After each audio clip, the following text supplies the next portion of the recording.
Good morning, student. Today we are going to discuss about a fifth chapter, market structure and pricing. For that, Philip Kotler given a quotation. Do you think marketing is nothing but selling and buying of goods and services? But he said quotation like it is a art of genuine customers value. நாம் விற்கிற பொருளை பார்த்து நம்ம கடைக்கு அவன் தேடி வரணும். நம்ம அந்த அளவுக்கு ஜென்யூனாக இருந்திருக்கணும். நம்மளோட குட்ஸோட குவாலிட்டி, நம்ம ப்ரைஸ் வந்து அதிகமாக விற்காமல் இந்த மாதிரிலாம் இருக்கிறதுக்கு பேர் தான் market. It's a art of creating genuine customer value அப்படின்னு சொல்லிட்டுருக்காங்க. வெறுமனே குட்ஸ் அண்ட் சர்வீசஸ் சேல் பண்ணி வாங்குற மட்டும் கிடையாது அப்படின்னு சொல்லி ஃபிலிப் காட்லர் கொட்டேஷன் கொடுத்துருக்காரு. In this lesson, we are going to learn about characteristics of market and how prices and output are determined under several types of market. நம்ம எத்தனை என்ன மார்க்கெட் தெரிஞ்சிருப்போன்னா, வெறுமனே வெஜிடபிள்ஸ், ஃப்ளவர்ஸ், ஃப்ரூட்ஸ், ஜுவல்ஸ் இந்த மாதிரி market நினச்சிருப்போம். இங்கே எக்கனாமிக்ஸில் எப்படி classify பண்ணியிருக்கோன்னா perfect, imperfect அப்படிலாம் சொல்லி பிரிச்சிருப்பாங்க. அதெல்லாம் படிச்சுக்கிறோம். And to study the nature of profit obtain, ஒவ்வொரு ஃபார்மும் எவ்வளோ ப்ராஃபிட் அப்டைன் பண்ணுறாங்க at different types of market. அது சொன்னால பர்ஃபெக்ட், இம்பர்ஃபெக்ட்னு சொல்லிட்டு அந்த மாதிரி இதில் எப்படி அச்சீவ் பண்ணுறாங்க அப்படின்றத பார்ப்போம். This is what market goods and services. Here every commodity and services, goods and services, it has two sides. What are the two sides in economics? Supply side and demand side. Supply side la yarla irpaanga seller, the nature of quantum of product produced and brought to the market for sale. Produce பண்ணி market sales கொண்டு வரதா அது supply side. அடுத்த demand side என்னென்ன இருக்குன்னு பார்த்தீங்கன்னா, number of buyers entering into the market. அந்த குட்ஸை வாங்குறதுக்கு வருவாங்களே அவங்க, இவங்க ரெண்டு பேர் சேர்ந்து ஒரு பிளேஸில் மீட் பண்ணுறதுக்கு பேர் தான் market. Like teachers teaching topics, that is supply சைடுன்னு வச்சுக்கலாம். As you are a student, you are getting from the more knowledge about a particular topic, that is demand side. அதை கூட வச்சுக்கலாம், supply side and demand side. Hence, the study of market and market structure form an important feature of microeconomics. Meaning of market. In the ordinary sense, the word market refers to physical place where commodities and services are bought and sold. வெறும் பொருளை வாங்கி விற்கிற இடம் மட்டும் மார்க்கெட்னு சொல்லிட்டு general people யார்கிட்ட கேட்டாலும் சொல்லுவாங்க. But as you are an economic student, the market refers to a system exchange between buyers and sellers of a commodity. It's a systematic exchange, not only direct exchange. கண்ணு முன்னாடி பொருளை பார்த்து வாங்குறது மட்டும் இல்லாமல் வேறு எங்கெல்லாம் ஆர்டர் பண்ணலான்னு பார்த்தோன்னா, லெட்டர் கரஸ்பாண்டன்ஸ் ஆர்டர் கொடுப்பாங்களே, அது telephones, online, email, etcetera etcetera. we can get goods and services. That is also considered as a market in economics. There are some characteristic features of market. What are the characters பார்த்தீங்கன்னா, buyers and sellers of a commodity and service, இது கண்டிப்பாக இருக்கணும். அங்கே அந்த goods என்ன செய்வாங்க, sale and by, பொருளை வாங்கி விற்கிறதுக்கு பேர். அந்த each and every good has some price agreeable to buyer and sellers. விற்கிறவனை அந்த பொருளை ஏற்றுக்கணும், வாங்குறவனா அந்த ப்ரைஸில் வாங்கிக்கணும். Direct or indirect exchanges of goods and services. These are the general characteristics of market. அப்புறம் மார்க்கெட் கிளாஸிஃபை பண்ணுறது, இந்த மாதிரிலாம் கிளாஸிஃபை பண்ணலாம் அப்படின்னு சொல்லிட்டு கொடுத்துருக்காங்க. The market various kinds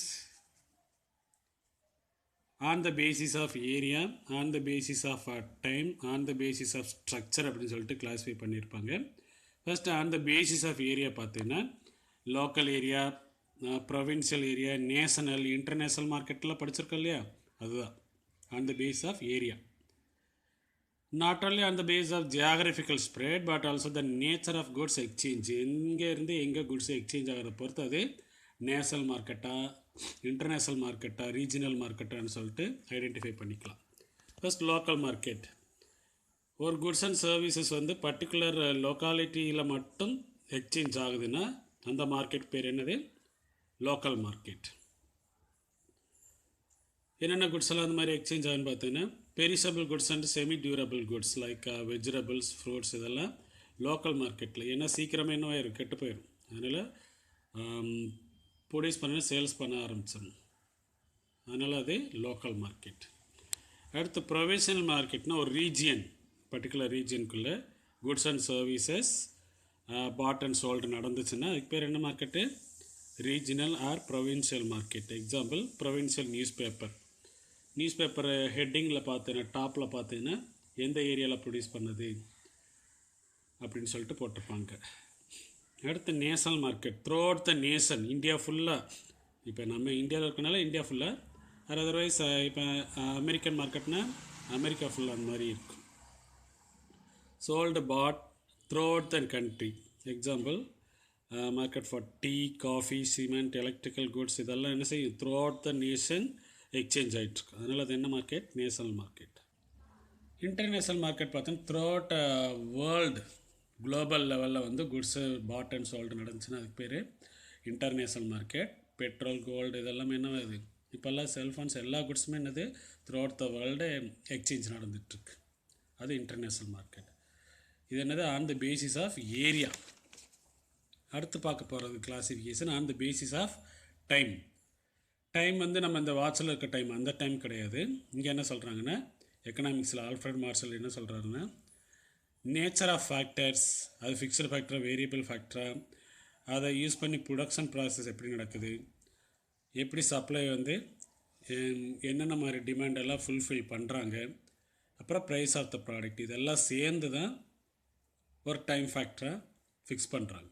Alfred Marshall வந்து கிளாஸிஃபை பண்ணியிருக்கிறாரு. Very short period, long period, very long பீரியட்னு சொல்லிட்டு மார்க்கெட் என்ன செஞ்சுருக்கிறாரு? டைம் படி கிளாஸிஃபை பண்ணியிருக்காரு. டைம்ன்றது இதுதான். 3 monthஸா, 1 year, 5 years, மோர் தென் 5 years அப்படின்னு சொல்லி கிளாஸிஃபை பண்ணுறதுக்கு பேர் on the basis of time. Very short period, market period அப்படின்னு சொல்லி கிளாஸிஃபை பண்ணியிருக்கிறாங்க. வெரி ஷார்ட் பீரியடில் பார்த்தோன்னா we cannot increase the output. Supply என்ன செய்ய முடியாது? இன்க்ரீஸ் பண்ண முடியாது. What the demand which we have received, அது டிக்ரீஸும் பண்ண முடியாது. அதுதான் வெரி ஷார்ட் பீரியட். இங்கே பார்த்தோன்னா சப்ளைக்கு வந்து வேர்ட்டிக்கல் லைனாக இருக்கும். வேர்ட்டிக்கல் இருக்கா? அதான் vertical line or inelastic. In this market, the demand force is more active than the supply force in the determination of price. அப்போ ப்ரைஸ் டிட்டர்மைன் பண்ணுற ஃபேக்டர் எது? சப்ளை. சப்ளை விட எது டிட்டர்மைன் பண்ணுது? டிமாண்ட் தான் ப்ரைஸ் டிட்டர்மைன் பண்ணுது இந்த short period, very short period.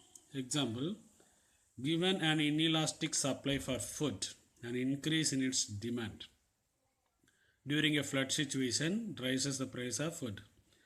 இப்போ சென்னையிலலாம் நிறையா ஃப்ளட்டெல்லாம் வந்திருக்கும்போது என்ன செஞ்ச, 1 லிட்டர் பால் விலையெல்லாம் 150 ரூபா அந்த மாதிரிலாம் சேல் பண்ணாங்க. அப்போ என்னவாச்சு? ஃபுட்டு இருக்குது, ஆனால் அதோட price என்னவாகுது?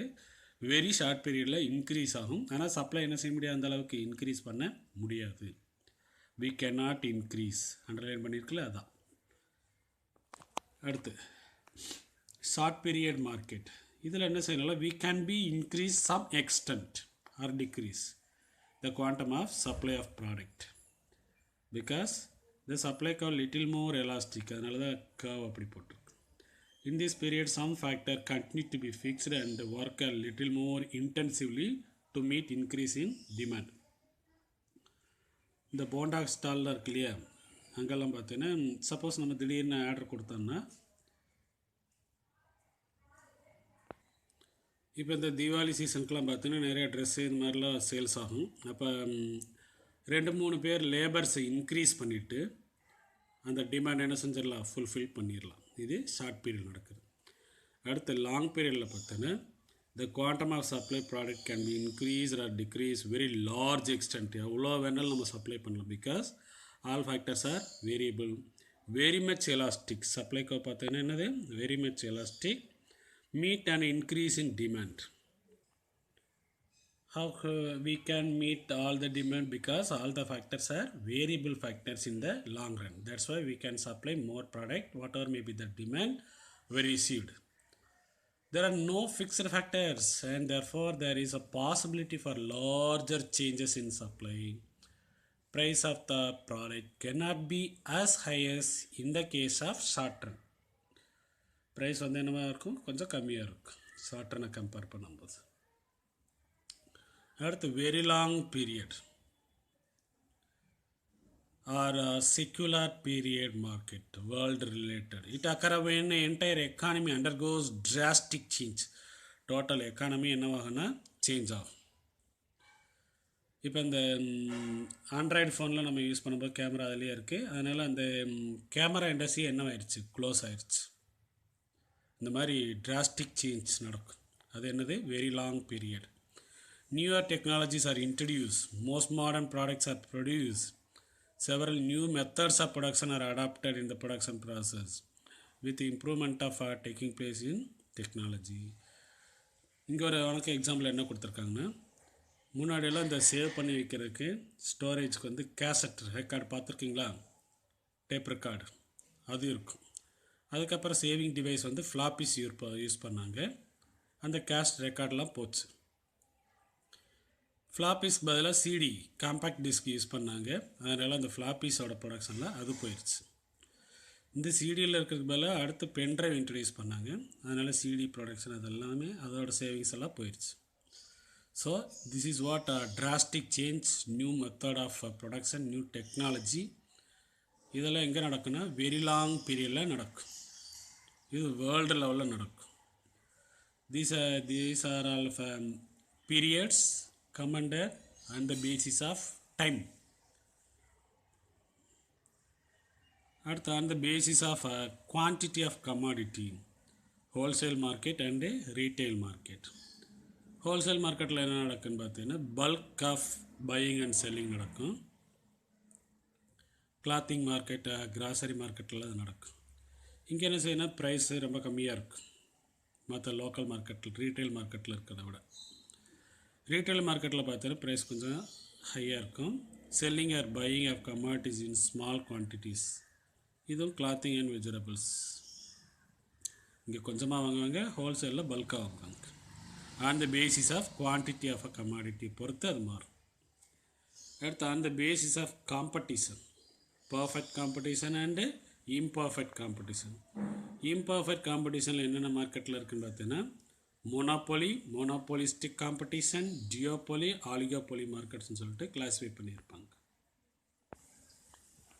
Before we discuss about market of perfect imperfect market பார்க்கறதுக்கு முன்னாடி what is firm, what is இண்டஸ்ட்ரின்னு சொல்லிட்டு தெரிஞ்சுக்கலாம். Firm is a single production unit in the industry. Suppose இப்போ ஷாம்பு, கிளினிக் ப்ளஸ், டவ் இந்த மாதிரி ஷாம்பு இருக்குன்னா அது ஒவ்வொன்றுமே ஒவ்வொரு ஃபார்ம். கிளினிக் ப்ளஸ் ஷாம்பு ஒரு ஃபார்மு.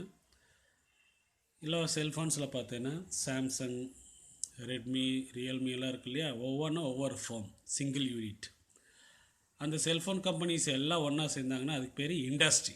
குரூப் ஆஃப் ஃபார்ம்ஸ் கீழே கொடுத்துருக்கா, குரூப் ஆஃப் ஃபார்ம்ஸ் பார்த்தீங்கன்னா இண்டஸ்ட்ரி, சேம் ப்ராடக்ட் ப்ரொடியூஸ் பண்ணுறாங்க. சிங்கிள் யூனிட் மட்டும் அதுக்கு பேர் என்னது, ஃபார்ம். குரூப் ஆஃப் ஃபார்ம்ஸ் ஒன்று சேர்ந்தாங்கன்னா அதுக்கு பேர் இண்டஸ்ட்ரி. இந்த சிங்கிள் ஃபார்ம்ஸ் என்ன செய்கிறாங்கன்னா producing a large or small quantum of commodity or service and selling at a price in the market. இதோட மெயின் அப்ஜெக்டிவ் பார்த்தீங்கன்னா earning more profit. There may be other objectives என்னென்னு பார்த்தீங்கன்னா manager and behavioural theories of the firm, அதிலெல்லாம் தெரிஞ்சுக்கலாம். Industries பார்த்தீங்கன்னா group of firms producing same product or service in an economy. Example, group of firms producing cement is called a cement industry. Ramco cement, Dalmia cement, Chettinad சிமெண்ட்லாம் இருக்கு இல்லையா, ஒவ்வொன்றும் ஒவ்வொரு form. ஆனால் அவங்க எல்லா ஃபார்ம் ஒன்றா சேர்ந்தாங்கன்னா அதுக்கு பேர் சிமெண்ட் இண்டஸ்ட்ரி. அடுத்து equilibrium condition for a form.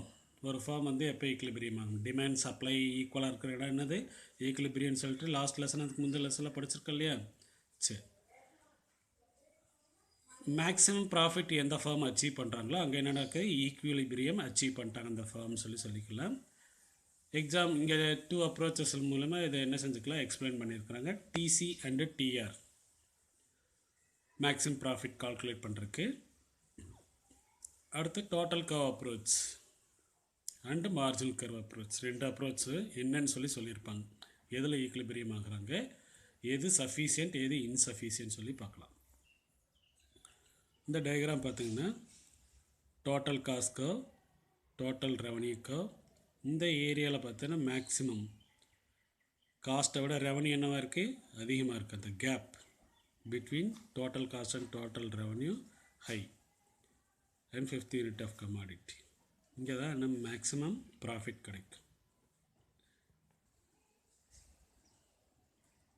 The total cost total revenue approach la pathina profit is obtained by a firm through difference between TC and TR.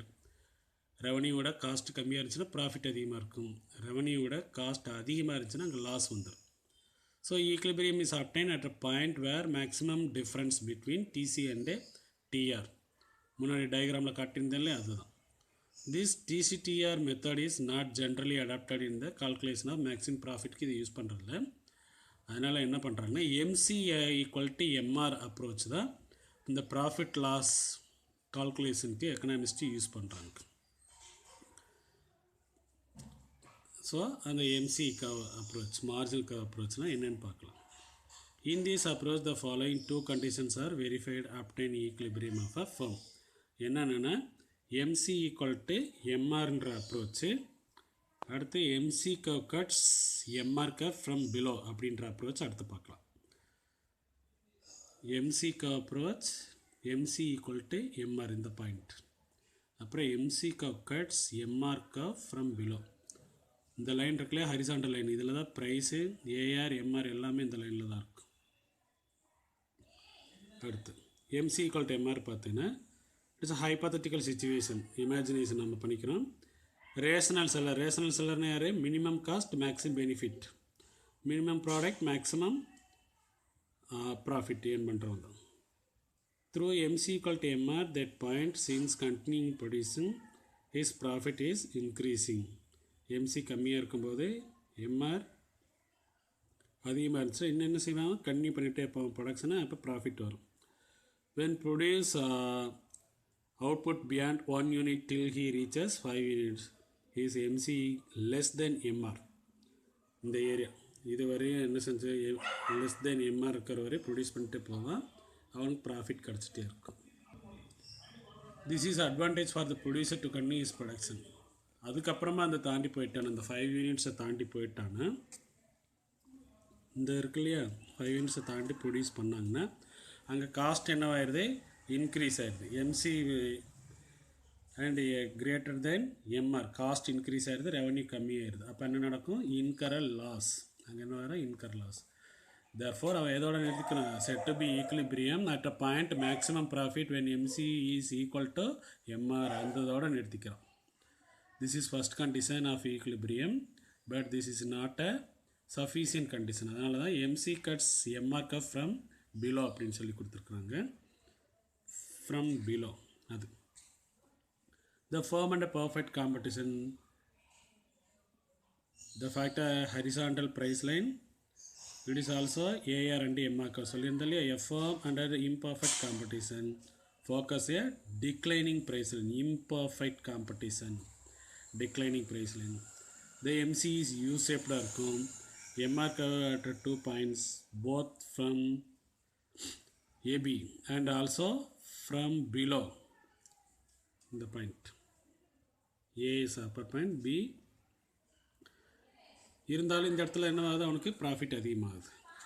அடுத்து only at point B the equilibrium condition is fulfilled. Thus the equilibrium under all market situations, the 2 conditions MC equal to MR and MC cuts MR from below, this is suitable condition, sufficient condition for achieving equilibrium of a firm.